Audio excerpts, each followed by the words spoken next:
Bismillahirrahmanirrahim. Kita dengarkan nasihat-nasihat tentang agama Allah Subhanahu wa Ta'ala pada kesempatan mulia ini yang disampaikan oleh orang tua kita, yaitu Kepala Ustaz Agama Kota Patiaban Aceh, itu Ustaz Abrar. Kepada beliau kepada waktu kita persilakan. Sebelum dan sesudahnya sama-sama kita ucapkan terima kasih.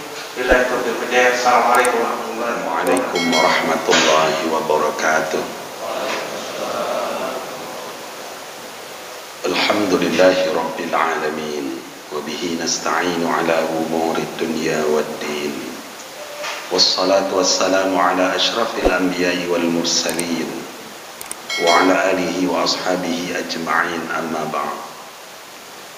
Puji dan syukur kita panjatkan kehadirat Allah, Tuhan yang maha kuasa lagi maha perkasa. Allah lah yang menghidup dan mematikan manusia. Kepada Allah kita menyembah, kepada Allah kita semua akan kembali. Salawat dan salam kita sampaikan ke pangkuan Rasulullah sallallahu alaihi wasallam, Nabi mulia, pembawa risalah Allah untuk kebahagiaan umatnya dunia dan akhirat. Bapak-bapak, ibu-ibu, kaum muslimin dan muslimat, sidang jamaah subuh rahimakumullah. Kita lihat perintah Allah, bagaimana menyembah Allah dan tidak boleh mensekutukannya. Lalu kemudian bagaimana kedekatan birrul walidaini, berbuat baik kepada dua orang ibu bapa. Di dalam Al-Quran surah An-Nisa ayat 36, Allah menyuruh kita untuk menyembahnya. Wa'budullah, sembahlah Allah. Wa la tusyriku bihi syai'an wa bil walidaini ihsana. Setelah menyembah Allah, jangan persekutukan Allah dengan sesuatu apapun. Jangan hadirkan Tuhan-Tuhan lain selain Allah. Wabil walidaini ihsana. Kemudian berbuat baiklah kamu kepada dua orang ibu bapakmu. An-Nisa 36. Dengan redaksi yang berbeda dan keinginan yang sama dari Allah, Allah berfirman juga di dalam Al-Quran surah Al-Isra ayat 23. Wa qadha rabbuka alla ta'budu illa iyyahu wa bil walidaini ihsana imma yablughanna 'indakal kibara ahaduhuma aw kilahuma fala takul lahuma uff wa la tanharhuma wa qul lahuma qawlan karima. Dan Tuhanmu telah memerintahkan agar kamu menyembah Allah. Ini ibadah. Dan janganlah kamu menyembah selain Dia.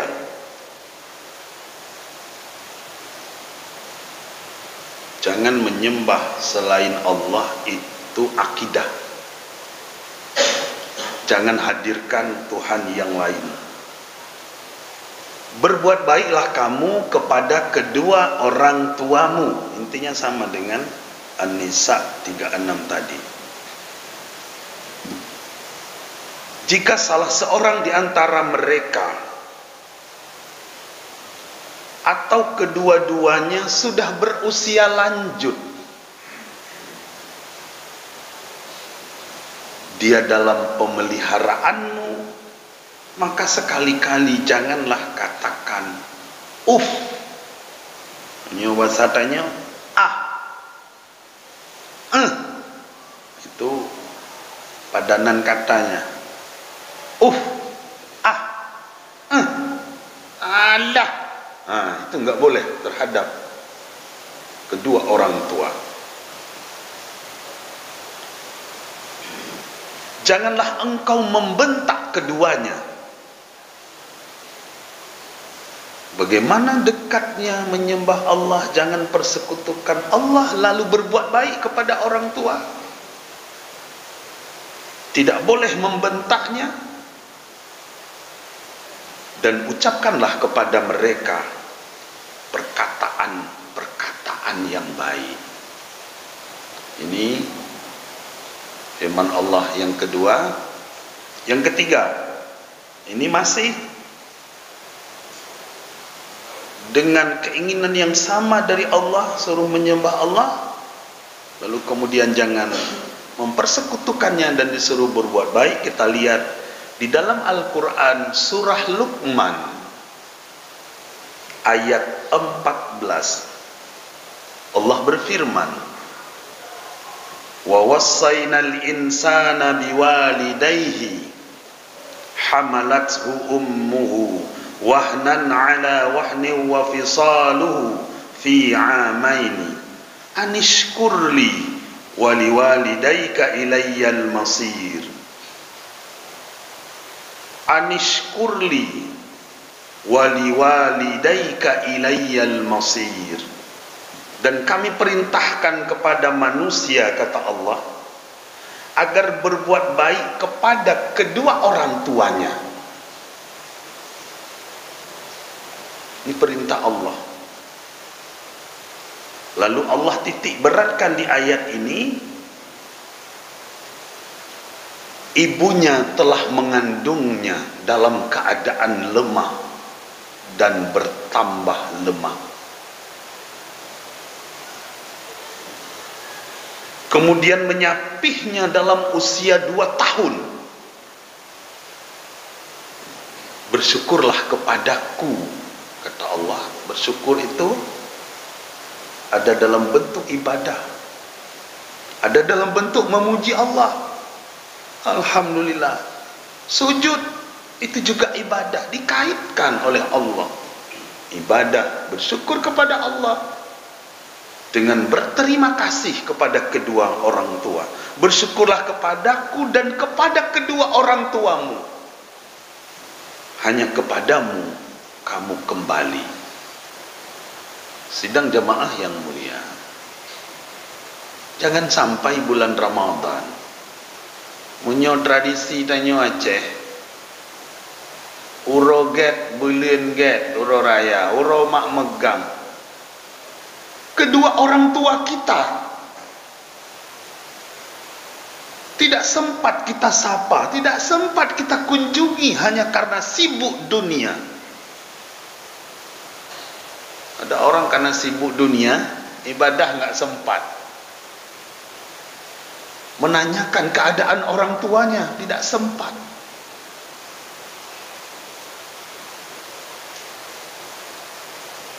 Di nasihat pernikahan, saya sering sampaikan kepada kedua mempelai yang berbahagia. Hari ini hari kebahagiaan kalian berdua. Ada 3 kebahagiaan orang tua. Dia bahagia ketika anaknya lahir. Begitu lahir, ibunya bahagia. Masih dalam keadaan berdarah, dia cium anaknya. Lalu mereka memberi nama yang baik dengan penuh doa kepada anaknya. Kebahagiaan yang kedua adalah ketika anaknya wisuda, lalu dipanggil namanya dan nama ayahnya. Kebahagiaan yang ketiga, orang tua bahagia ketika dia menikahkan anaknya. Hari ini dia bahagia, kalian berdua bahagia, tapi kalian berdua lebih bahagia lagi apabila membahagiakan kedua orang tua kita ketika dia berusia lanjut. Jangan anak kemudian sudah hebat, orang tuanya pun tidak dia kunjungi. Ada seorang ibu rindu anaknya, Rindu anaknya, tapi nggak pernah dia kunjung, nggak pernah pulang. Sibuk bisnis. Alehmu bisnis. Tahu-tahu ibunya sakit. Sakit apa? Sakit jiwa. Sampai ibunya linglung rindu anaknya. Temannya kasih tahu, ibumu sakit di kampung. Oh iya, dia sakit jiwa, mungkin rindu kamu. Pulang kamu. Pulang dia. Begitu dia pulang ketemu ibunya, begitu dilihat anaknya, anakku, dia peluk. Dia bahagia, meneteskan air mata, sembuh penyakitnya. Itu berat ketika orang tua merindukan anak. Bagaimana ketika Nabi Yakub alaihi salam dipisahkan dengan anaknya Yusuf alaihi salam ketika abangnya membuang Yusuf ke dalam sumur. Lalu datang pedagang yang lewat, Yusuf diangkat dari sumur dibawa ke Mesir. Pisah dengan ayahnya begitu lama. Nabi Yakub merindukan Yusuf sampai matanya tidak bisa lagi melihat. Coba dilihat di dalam Al-Quran. Tapi ketika bertemu kembali dengan Yusuf, mata ayahnya kembali bisa melihat. Karena itu rindu anaknya.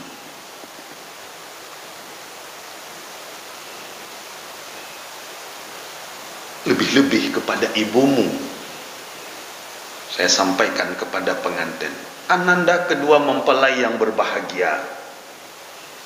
Lebih-lebih ibumu. Tadi disebut di sini, hamalathu ummuhu wahnan ala wahnin.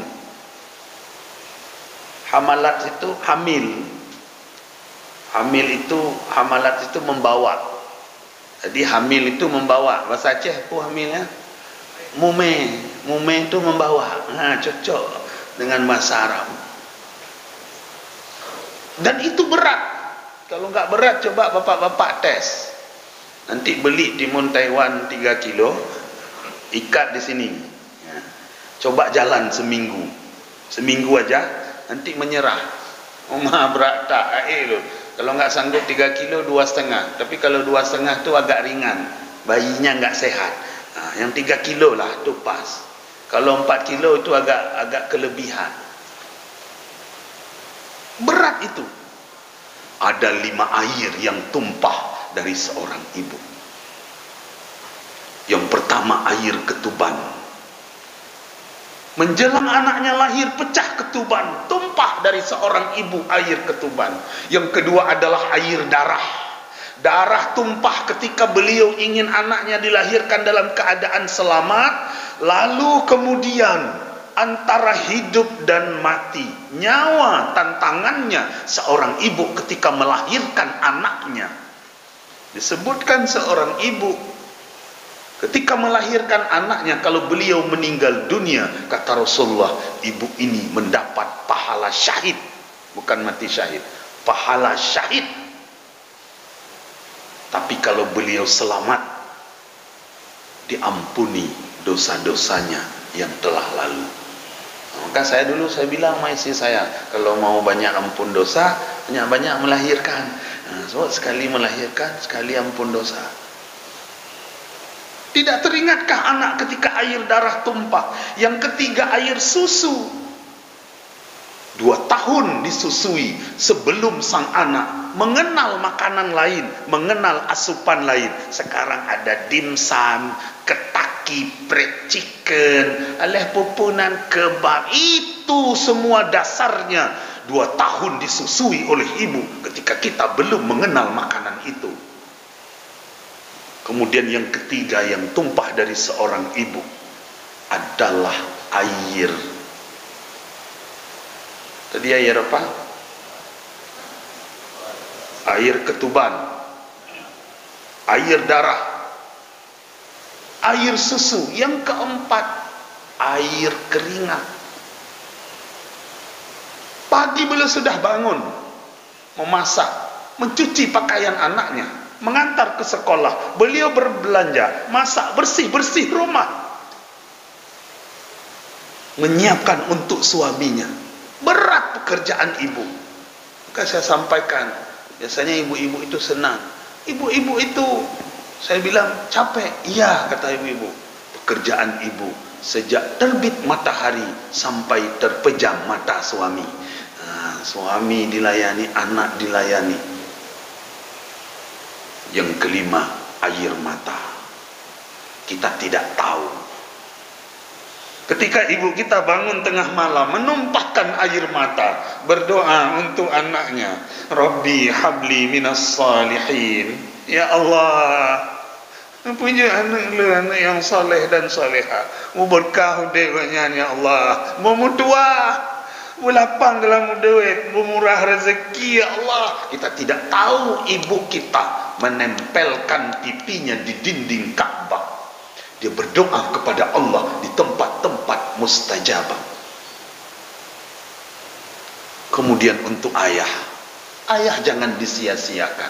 Ayahmu tidak pernah mengandungmu, ayahmu tidak pernah melahirkanmu, ayahmu tidak pernah menyusuimu, tetapi di dalam darahmu mengandung darah ayahmu. Maka nama anak itu binti, itu adalah dinasabkan kepada ayah. Ini jangan sampai bulan puasa nggak telepon ayah, nggak telepon ibu. Ada seorang ayah, biasa HP-nya 3 hari sekali ada berdering, seminggu sekali berdering. Ini udah sebulan nggak berdering. Pergi dia ke toko HP. Nah, HP bapak rusak. Apa rusak pak? Nggak mau lagi berdering, nggak pernah terdengar suara. Coba lihat sebentar, tak apa rusak. Pulsa ada pak? Ada, baru saya isi. Nah, karena beliau nggak ada grup WA, yang ada telepon aja. Berapa nomor bapak? Kata di toko HP. Katanya nggak ingat saya, ada dalam tuh. Coba lihat, nah, kan ada dalam HP. Ketik-ketik keluar, ditelepon, berdering. Pak, berdering ini nggak rusak HP bapak, bagus. Begitu dibilang bagus, bapak ini nangis. Masih bagus HP saya. Berarti anak saya nggak telepon lagi. Rupanya nggak berdering, anaknya nggak telepon lagi. Membuat hati orang tuanya sedih. Sembah Allah, jangan persekutukan Allah, berbuat baik kepada kedua orang tua. Aqulu qawli hadza fastaghfiruh innahu huwal ghafurur rahim. Wassalamualaikum warahmatullahi wabarakatuh.